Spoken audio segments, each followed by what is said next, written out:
The Big Small Business Show is brought to you by Chartered Accountants of South Africa. Transform the future of your business. Partner with the CASA today. The courage to grow is business. MTN Business. A new world of business.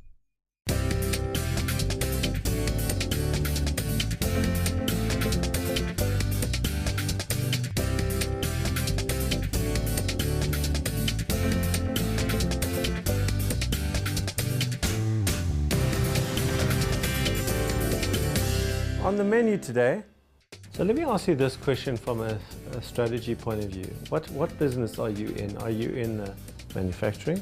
Are you in the marketing business? Are you in the distribution business? Or what combo thereof, or all of the above? I wasn't focusing now on the basics of what I was doing before.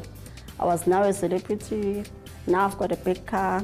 Now when I drive back to the township, everybody wants to know who I am. Now people started inviting me to parties. Can you go to this party? And now for a whole year, I didn't do anything. I didn't actually work. Every time you interact on LinkedIn, people see three things. They see your picture, your headline, and your name.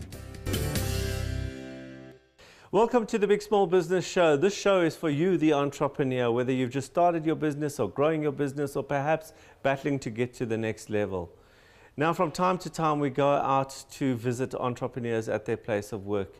Today, we are visiting an entrepreneur who feels that they might be in a corner, might feel that they are stuck between a rock and a hard place with no place to go.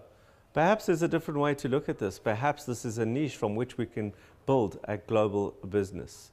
Let's go meet our guest.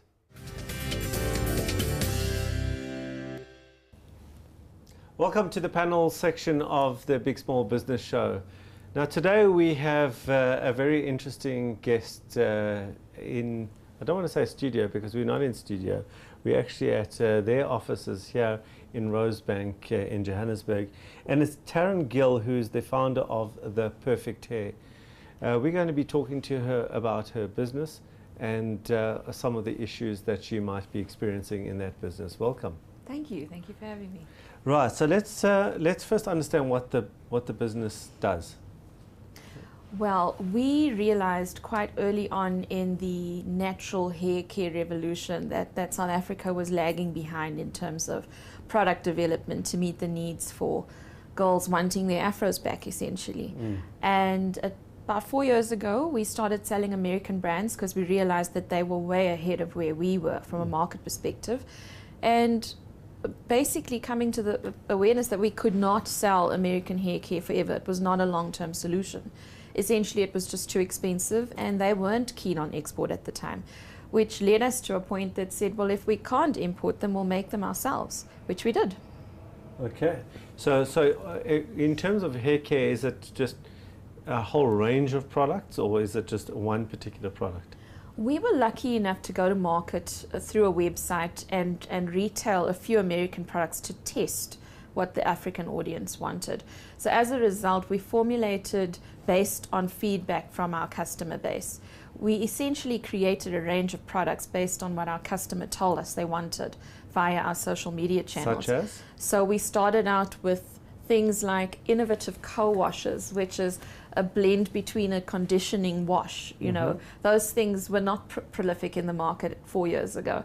So we started out looking at co-washes and cleansers, moving into stylers, all kinds of growth serums. Essentially, we sit now on a base of about 12 SKUs, as the retailers call them, and we are fast expanding this year into new ranges, not just new SKUs within the Perfect Hair range. And the brand name is The Perfect Hair. Is that the brand itself? Okay. Yes, that name kind of found me because I think a lot of my customers, a lot of my client base want to know why the name and what is perfect hair anyway.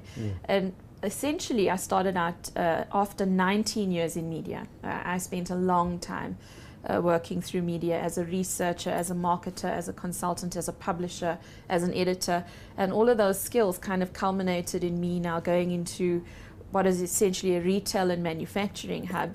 And believe it or not, I took quite a lot of skill from that base and moved into this new terrain where I kind of had a business already called The Perfect Score, which was all about understanding the power of the African female consumer, how ticking that box would be the perfect score for most businesses.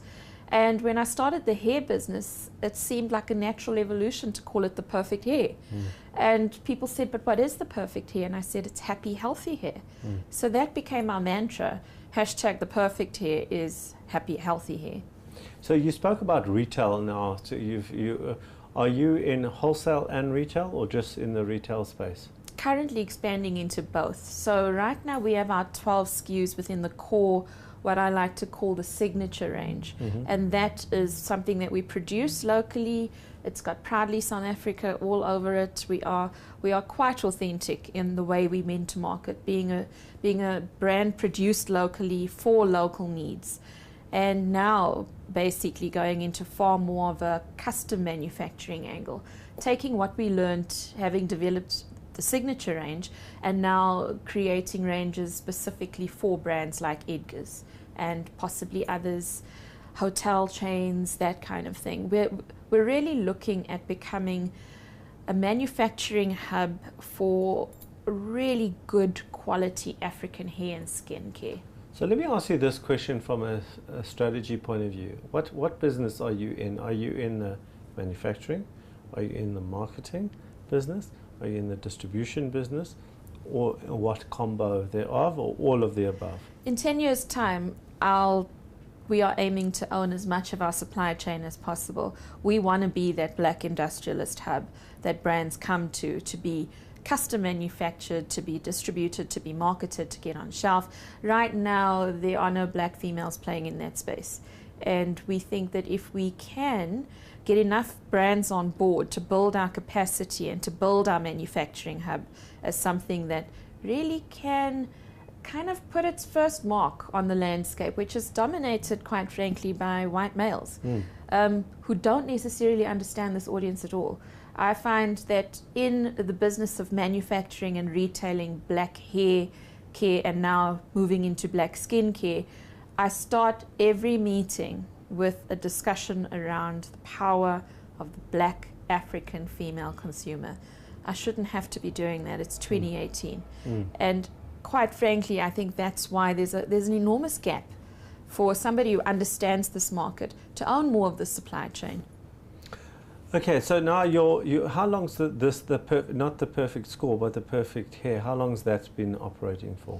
So we've been operating for 3 years, and this year will be our first year that we take on custom-made ranges, which we will create specifically for other clients. So that takes on more of a wholesale approach to manufacturing. Rather than taking it to shelf myself, I rely on the customer to take that product to shelf. But it's still made, I think, with the ethical, sustainable approach that the Perfect Hair is renowned for. So the Perfect Hair Africa Collective is the PTY, and the brands that come out of there ride off the kind of share of market, share of voice that we've created with the signature range. Last question before we take a break is around the competitive environment, because I just, as a white male, know of probably 5 brands that are where there are attempts, some successful, some unsuccessful, to penetrate the South African or maybe even the African market. Yes. But let's talk about the South African market. There's a lot of people vying for this space. They see it as a lucrative opportunity. They know the Americans have dominated predominantly, and they're trying to push them out. Yes. How have you differentiated yourself? We had a few core USPs that we acquired earlier on in the process. Like I said, we were very strong on social media while formulating and creating the range. So we were very close to the ear of the consumer, making sure that at every point she was involved in the testing, involved in the formulations. She was part of the trials. Every new notch for our belt, we were informing her that this was a new step we'd made in development. So we kind of built an audience based on not just our story, but the fact that we were so well connected to her, that we were making something specifically for her. It gave us a very emotive connection to a lot of influencers in the market, which then filters down to many, many more consumers who are following those influencers. So in that way, I think we have a loyalty aspect to us, in the sense that we're proudly African and the market resonates with that, whereas they can see an American product come in and maybe not resonate as much. They can see a traditionally harmful product that now suddenly changes its branding and it's calling itself natural, where it's not really natural. That doesn't resonate. So I think we built a level of authenticity in the market that really helped us to stand out. And we were not shy to spend on social media. So we had a very strong brand presence over the last 3 or 4 years. The fact that we package in glass, the fact that we use additives that nobody else uses, those all go to product differentiation. So from product to the way we speak to how we speak has been really very helpful in ensuring that we can keep a share of market. It's time for us to take a perfect break right now, and when we come back, we'll be continuing the conversation with Taryn.